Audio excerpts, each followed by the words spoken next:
جو آل محمد کی محبت میں دنیا سے گیا وہ سادہ نہیں گیا، وہ تو شہادت کی موت مرا ہے، تو شہید ہو کے دنیا سے گیا۔ اہل بیت کا اسوہ نور ان کی محبت ضروریات میں سے ہے۔ رسول کریم علیہ السلام نے فرمایا، جامع ترمذی میں موجود ہے، فرمایا میں جا رہا ہوں پر تمہیں دو بڑی بھاری بڑی وزنی چیزیں دے کے جا رہا ہوں۔ صحیح ستہ کی روایت، دو وزنی چیزیں تمہارے بیچ چھوڑ کے جا رہا ہوں، اگر ان کو تھام کے رہو گے تو کبھی گمراہی تمہارے پاس نہیں آئے گی۔ یا رسول اللہ وہ کون کون سی؟ فرمایا ایک اللہ کی کتاب دے کے جا رہا ہوں اور دوسرا اپنا خاندان دے کے جا رہا ہوں۔ اگر اہل بیت نبوت کو تھامے رہو گے، ہمارے بزرگوں نے لکھا ہے کہ یہ جو حضور نے کتاب اللہ اور پھر اپنی اہل بیت کا تذکرہ فرمایا تو اس کا مطلب یہ ہے کہ تھیوری دیکھنی ہوئی تو قرآن دیکھنا، اور پریکٹیکل دیکھنا ہوا تو علی اور فاطمہ کو دیکھنا، حسن اور حسین کو دیکھنا، ان کو دیکھنا۔ نبی کریم علیہ الصلوۃ والسلام کے اہل بیت منارہ نور ہیں، ان کی محبت، ان کا پیار کیوں بھلا؟ اس لیے کہ یہ وہ خوبصورت لوگ ہیں جن کو خود میرے نبی پاک نے تراشا ہے۔ ان کی سیرت میں جتنے رنگ ہیں وہ رسول کریم نے خود بھرے ہیں۔ ان کی ایک ایک بات کا خیال نبی پاک نے رکھا ہے، حضور نے از خود انہیں اپنی صحبت عطا کی ہے۔ زیادہ دور نہیں تھا سیدہ فاطمہ کا گھر، مسجد نبوی کے ساتھ تھا، اللہ کے رسول دن میں 2 دفعہ جایا کرتے تھے۔ پھر بھی کبھی کبھی فرماتے، فاطمہ میرا دل کرتا ہے آج میں رات تیرے گھر میں قیام کروں، تو سیدہ فاطمہ الزہرا فرماتی ہیں کہ آمنہ کے لال اس طرح بھی میرے گھر میں قیام کرتے تھے کہ حضور چارپائی پہ لیٹتے تھے تو ایک کندھے پہ امام حسن کا سر ہوتا تھا اور دوسرے پہ امام حسین کا سر اقدس ہوتا تھا، اور فرماتی ہیں رات کو کبھی حسنین کریمین دودھ مانگتے تو میں اٹھتی دودھ دینے کے لیے، تو حضور فرماتے لیٹ جاؤ آج میرے ساتھ سوئے ہیں تو دودھ بھی میں ہی پلاؤں گا، تو محبوب اٹھتے ان کے لیے دودھ لاتے برتن سے نکال کے۔ حضور نے انہیں وقت دیا اور پھر ان کی چھوٹی چھوٹی چیزوں کا خیال رکھا۔ صحیح بخاری میں موجود ہے، تربیت پر توجہ دی۔ امام حسین تشریف لائے، ابھی عمر مبارک 7 سال کے قریب تھی، مسجد نبوی میں صدقے کی کھجوروں کا ڈھیر لگا ہوا تھا۔ چھوٹا بچہ جو ہوتا ہے نابالغ، اس پر شریعت کے احکامات نہیں آتے۔ صدقے کی کھجوروں کا ڈھیر تھا مسجد نبوی میں۔ یہ تربیت ہے، یہ ٹریننگ ہے جو اللہ کے محبوب نے خود انہیں عطا فرمائی۔ صدقے کی کھجوروں کا ڈھیر تھا، امام حسین حضور کے ساتھ آئے تو امام علی مقام نے ایک کھجور اٹھا کے منہ میں رکھ لی۔ شارحین نے لکھا ہے لگتا یہ ہے کہ کئی دنوں کی بھوک تھی، کیونکہ یہ فاقہ اہل بیت کا بڑا محبوب ہے۔ مجبور نہیں تھے، وہ تو خزانوں کے مالک تھے، پر غریبوں سے محبت کی وجہ سے فاقے کیا کرتے تھے، یہ ان کی پسند ہے فاقہ کرنا۔ تو ایک کھجور امام علی مقام نے رکھ لی تو اللہ کے رسول نے گلے میں انگلی ڈال کے نکال دی، فرمایا حسین یہ صدقہ ہے، یہ میری اہل بیت کے لیے درست نہیں ہے۔ حضور نے خود تربیت کی، اور پھر سیدہ فاطمہ الزہرا نے اپنے بچوں کو تراشا، ان پر محنت کی۔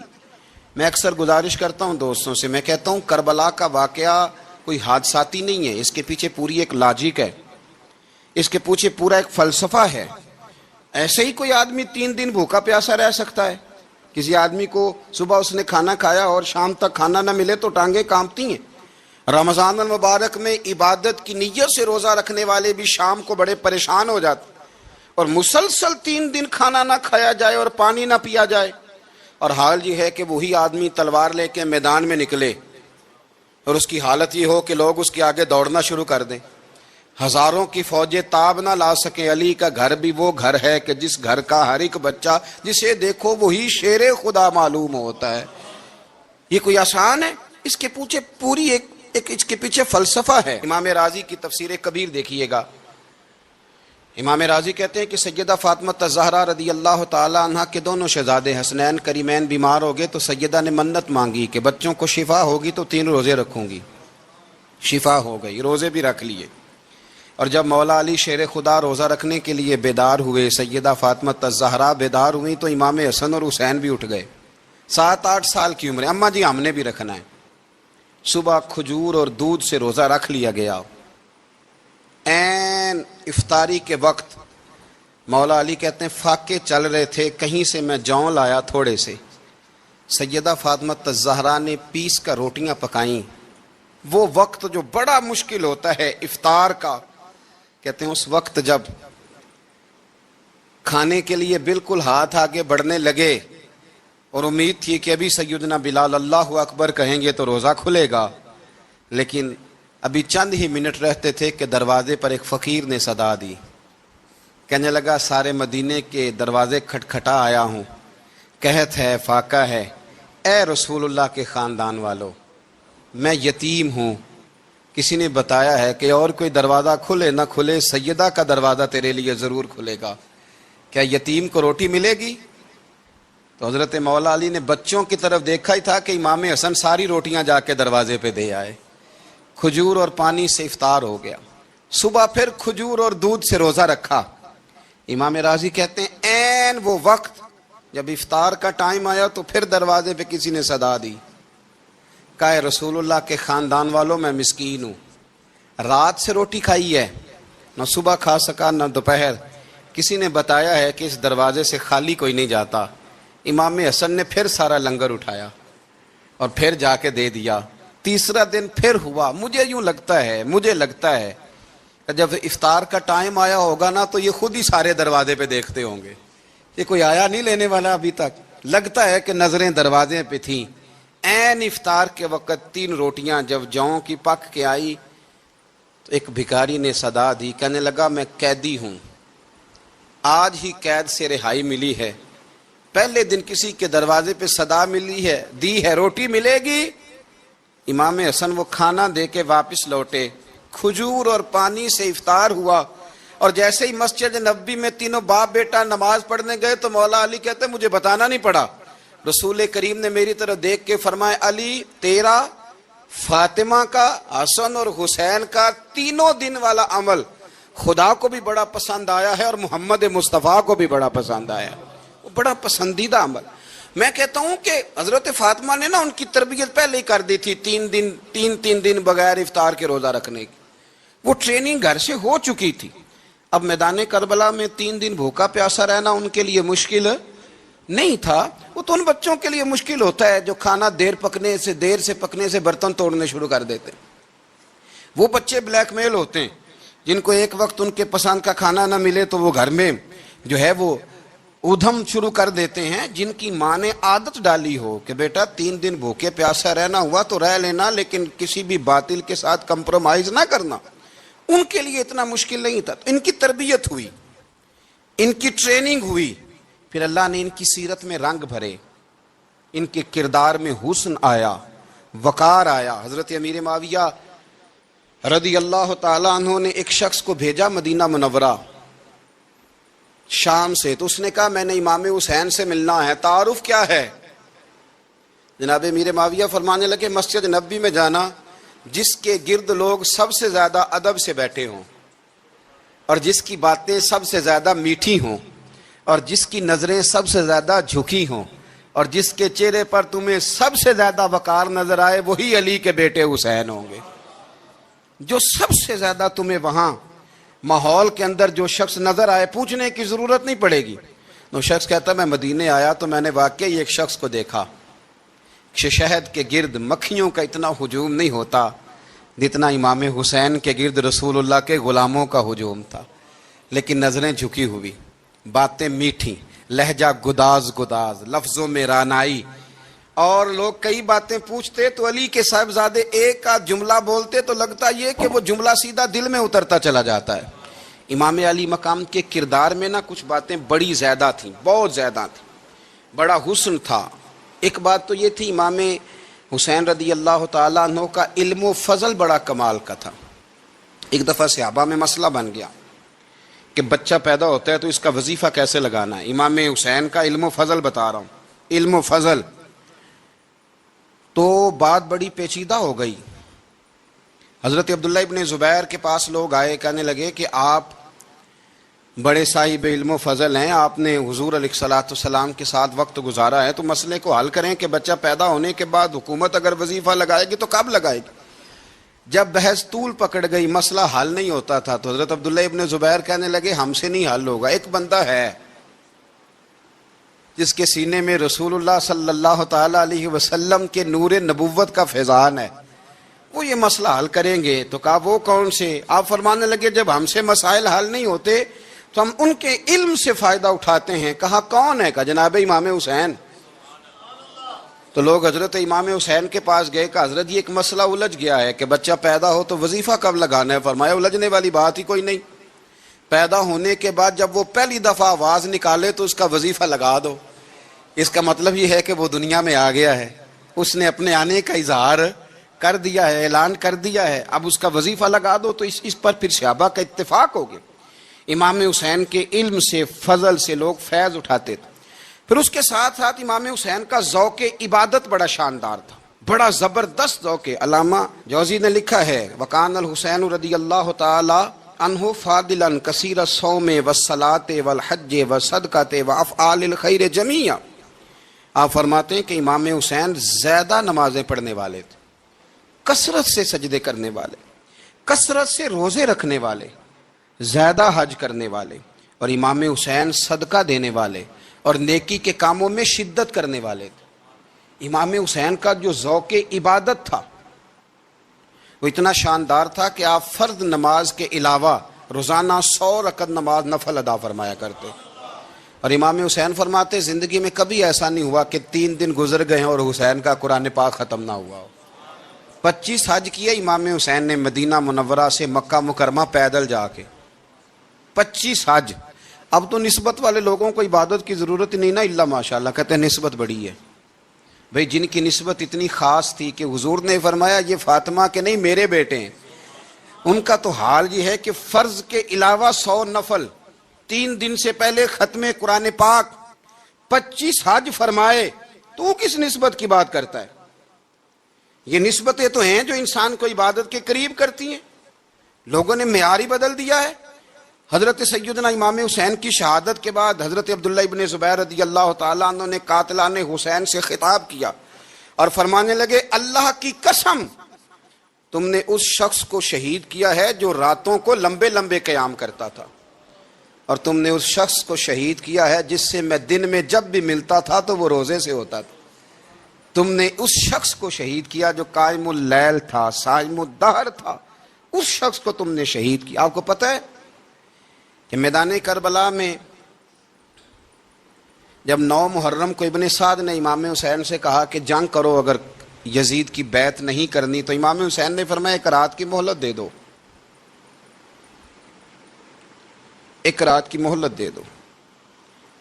حضرت امام زین العابدین کہتے ہیں میں نے اپنے والد گرامی سے عرض کی کہ ابا جی آپ جہاد سے دور جانے والے تو ہیں نہیں, آپ تو جہاد سے پیار کرنے والے, اور یہ بھی پتہ ہے مجھے کہ یہ جنگ اب ہو کے رہے گی, تو 1 رات کی مہلت لینے کا معنی کیا ہے؟ بھئی کل بھی لڑنا ہے اور رات بھی لڑنا ہے, تو ابا جی 1 رات کی مہلت. تو سیدنا امام حسین رضی اللہ تعالیٰ عنہ فرمانے لگے بیٹا رات کی مہلت اس لیے لی ہے کہ میں آج رات کھل کے اپنے رب کی عبادت کر لوں, میں استغفار کر لوں, میں لمبے سجدے کروں. اور کہا زین العابدین تو جانتا ہے نا کہ مجھے نماز سے, تلاوت سے, دعا سے اور استغفار سے بڑا پیار ہے. نماز سے مجھے پیار ہے, دعا سے مجھے پیار ہے, استغفار سے مجھے پیار ہے. فرمایا بیٹا میں نے اس لیے نہیں کہ میں چاہتا ہوں 1 رات اور دنیا میں رہوں. تو امام زین العابدین فرماتے ہیں امام علی مقام نے سجدے پہلے بھی بڑے کیے, پر 9-10 کی درمیانی رات جو ان کے سجدے تھے وہ میں نے کبھی نہیں دیکھے. فرماتے ہیں تیمم کے ساتھ وہ رات کی جو عبادتوں کا رنگ تھا وہ میں نے کبھی نہیں دیکھا. امام علی مقام کا عبادت کا ذوق تھا, شوق تھا, لذت تھی. آپ یقین کریں ایسے ایسے عجیب بہانے ہم لوگوں کہتے ہیں میرا نماز میں دل نہیں لگتا, تو میں کہتا ہوں تیرا گپ شپ میں کس طرح لگتا ہے, تیرا موبائل پہ کیسے لگتا ہے بھائی؟ یہ تو بھائی ذوق کی بات ہے. امام حسین کہتے ہیں مجھے قرآن پاک سے پیار ہے, مجھے تلاوت سے پیار ہے, مجھے دعا سے پیار ہے, مجھے استغفار سے پیار. بھائی جس کو جس چیز سے پیار ہوگا دل لگ جائے گا. ہم نے کبھی پیار کیا ہی نہیں اس سے, جن چیزوں سے پیار ہے وہاں دل لگ جاتا ہے. یہ ایک بہانہ ہے, ورنہ کثرت سے عبادت کرنا, ذوق پیدا کرنا, یہ تو اہل اللہ کا طریقہ ہے. والذین یبیتون لربہم سجدا وقیاما, رب کے بندوں کی علامت یہ ہے کہ وہ راتیں سجدے اور قیام میں گزار دیتے ہیں. تو امام حسین کی سیرت کا کمال ہے کہ ذوق عبادت رکھتے تھے. دوسری بات جو امام علی مقام کی سیرت میں بڑی شاندار ہے وہ یہ ہے کہ سخی بڑے تھے. ایک قول سنانا ہے آپ کو امام حسین کا، اور خواہش میری یہ ہے کہ میرے حاضرین اور ناظرین اس قول کو رٹا لگا کے یاد کریں،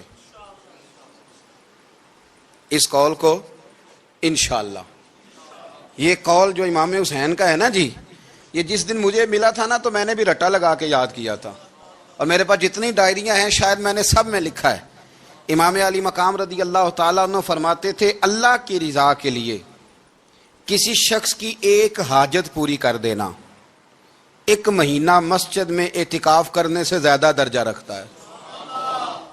ایک بندے کی ایک حاجت پوری کر دینا 1 مہینہ پورا مسجد میں اعتکاف کرنے سے زیادہ درجہ رکھتا ہے۔ خدا کے بندے تو ہیں ہزاروں اور بنوں میں پھرتے ہیں مارے مارے، میں اس کا بندہ بنوں گا جس کو خدا کے بندوں سے پیار ہوگا۔ کسی بندے کی ایک حاجت پوری کرنا 1 مہینہ اعتکاف میں بیٹھنے سے زیادہ افضل ہے۔ اسی لیے تو میرے حبیب کریم علیہ السلام نے فرمایا تو رب کے بندوں کی حاجتیں پوری کرنے میں لگ جا، رب تیری حاجتیں پوری فرما دے گا۔ تو امام علی مقام فرماتے تھے ایک حاجت کسی کی پوری کرو۔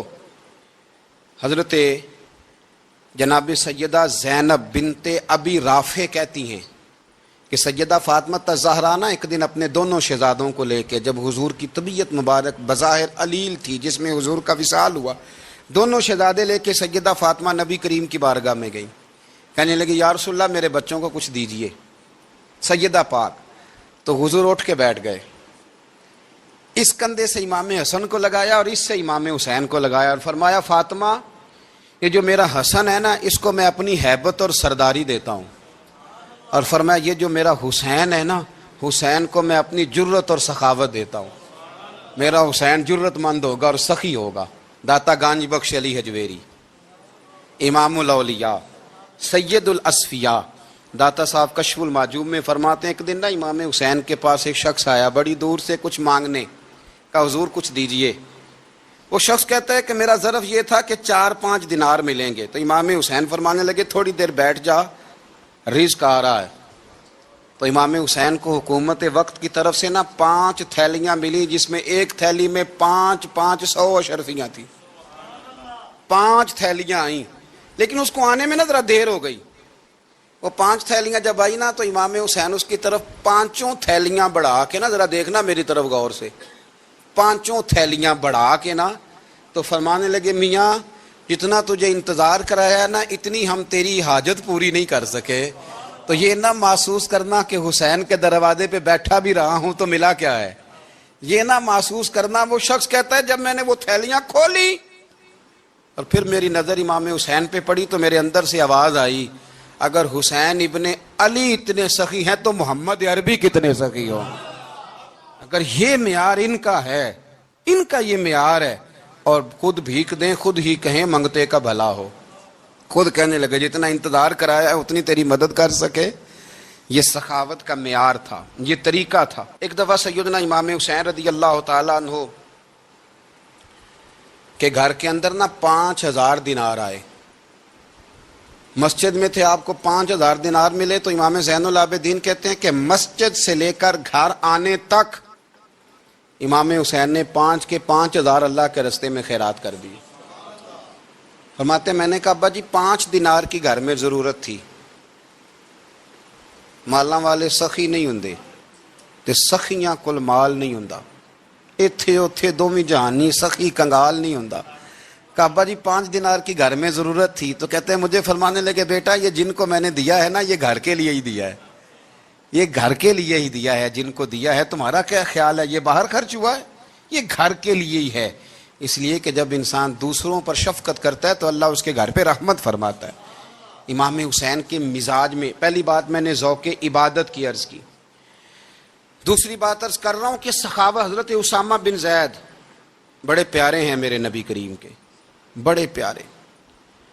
حضرت اسامہ بن زید کے بارے میں سیدہ عائشہ صدیقہ فرماتی ہیں ان کے ناک سے اگر رینٹھ نکلتی تھی تو اللہ کے رسول اپنے دستے مبارک سے صاف کر دیتے تھے، اور سرکار فرماتے تھے کہ اگر اسامہ لڑکی ہوتا نا، ان کے غلام کے بیٹے تھے حضرت زید بن عمرو، اگر یہ لڑکی ہوتا میں اسے زیور پہناتا۔ بڑے پیارے تھے، لیکن جب ان کا آخری وقت آیا نا تو 60,000 دینار کا قرضہ تھا۔ رشتہ داروں سے کہا، دوستوں سے کہا، یاروں سے کہا، اور قرض ادا نہیں ہو رہا تھا. حضرت اسامہ بن زید کہتے ہیں بڑا پریشان تھا. جب حد ہو گئی نا تو حضرت اسامہ بن زید فرمانے لگے جاؤ کوئی حسین ابن علی کو خبر کرو، ان سے کہو میں نا غلام ہوں آپ کے نانا کا، اور مقروض دنیا سے چلا گیا تو کیا بنے گا. امام حسین کو خبر ملی تو دوڑے آئے. لاجپال اس پیر کو نہیں کہتے جو تگڑا نذرانہ لے کے تو ماتھا چوم لے. لاجپال تو اس کو کہتے ہیں کہ جب ضرورت پڑے تو وہ سر پہ موجود ہو. حضرت سیدنا امام حسین تشریف لائے تو جناب اسامہ بن زید رو پڑے، کہنے لگے حضور میں نے نا غلامی کی ہے آپ کے نانا کی، اور اس غلامی پہ ناز ہے. اب 60,000 دینار کا قرضہ لے کے دنیا سے جاؤں گا تو میری قبر پہ بوجھ رہے گا. امام حسین خادم کو بھی کہہ سکتے تھے جاؤ گھر پیسے پڑے ہیں لے آؤ. امام حسین خود گئے، چادر اوڑھ کے تو اس کی اوٹ میں بکل میں 60,000 دینار چھپا کے لائے اور جناب اسامہ بن زید کے سامنے رکھ کے کہنے لگے اسامہ یار پیسے رات کو ہی آئے تھے، میں سوچ رہا تھا مجھے تو ضرورت نہیں، اللہ نے کس کا نصیب میرے گھر میں بھیج دیا ہے، مجھے تو حاجت ہی نہیں تھی، اب پتہ چلا پیسے تیرے تھے، اللہ نے حسین کی ڈیوٹی لگائی ہے کہ جا کے دے آ. حضرت اسامہ بن زید رو پڑے، فرمانے لگے اللہ آپ کو بہترین صلہ عطا فرمائے. یہ معیار تھا. اور پھر تیسری بات یہ کہ دل کے بڑے صاف تھے. دل بدستاور کے حج اکبر است، از ہزاراں کعبہ یک دل بہتر است. شیخ سعدی کہتے ہیں کہ درویش کہتے ہیں کہ کسی کا دل رکھ لینا نا، دل راضی کر دینا، کعبے کا 1000 بار حج کرنے سے بہتر ہے. دل بدستاور کے حج اکبر است، کسی کا دل راضی کرنا حج اکبر ہے. امام بڑا ہی پیار کرتے تھے. گھوڑے پہ جا رہے تھے، کچھ فقیر غریب لوگ بیٹھ کے روٹی کھا رہے تھے. کہاں رہے تھے؟ سڑک کے کنارے. تو امام زین العابدین فرماتے ہیں کہ جب امام حسین گزرے تو انہوں نے آواز دی حضور دل کرتا ہے ہمارے ساتھ بیٹھ کے روٹی کھائیں. کائنات کے مالک و مختار کے نواسے اور دنیا کے سب سے بڑے شہزادے گھوڑے سے اترے اور غریبوں کے ساتھ سڑک پہ بیٹھ گئے، روٹی کھانے لگے اور دیر تک کھاتے رہے. اور جب فارغ ہو گئے تو فرمانے لگے کھانے کی ضرورت بھی نہیں تھی، حاجت بھی نہیں تھی، پر تم نے آواز دی تو دل رکھنے کو بیٹھ گیا تھا، اگر اجازت دے تو چلا جاؤں. یہ مزاج تھا، یہ طبیعت تھی. آپ کے ایک بھائی ہیں چھوٹے، حضرت محمد بن حنفیہ نام ہے، حضرت مولا علی شیر خدا رضی اللہ تعالیٰ عنہ کی دوسری بیوی سے.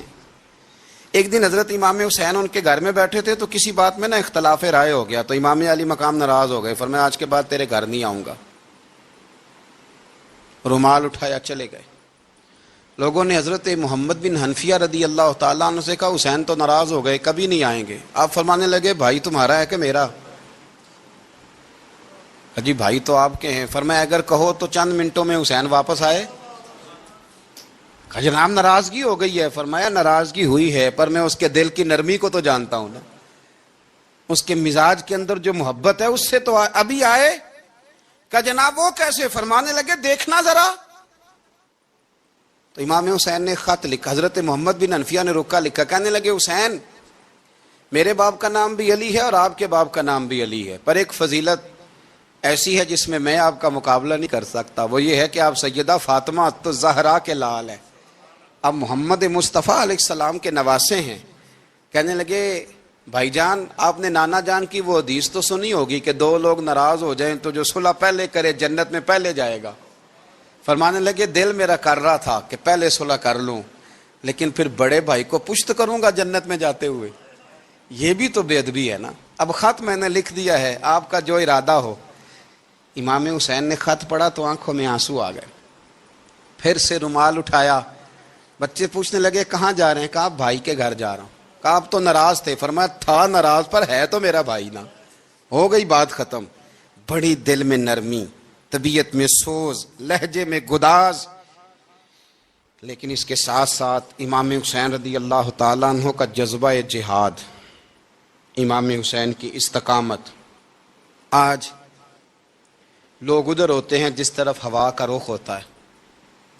آج لوگوں کی سوچوں کا زاویہ یہ ہے کہ جدھر رش زیادہ ہوگا ہم بھی ادھر جائیں گے، ہم یہ نہیں دیکھتے حق کس طرف ہے، ہم یہ دیکھتے ہیں رش کس طرف ہے۔ امام حسین رضی اللہ تعالیٰ عنہ نے رش نہیں دیکھا، حق دیکھا۔ امام حسین رضی اللہ تعالیٰ عنہ استقامت کے وہ پہاڑ ہیں، معمولی آدمی نہیں تھے۔ فرزق شاعر کہتا ہے کہ میں نے امام حسین سے کہا تھا، میں نے کہا لوگوں کی تلواریں یزید کے ساتھ ہیں پر دل آپ کے ساتھ ہیں، دل آپ کے ساتھ ہیں۔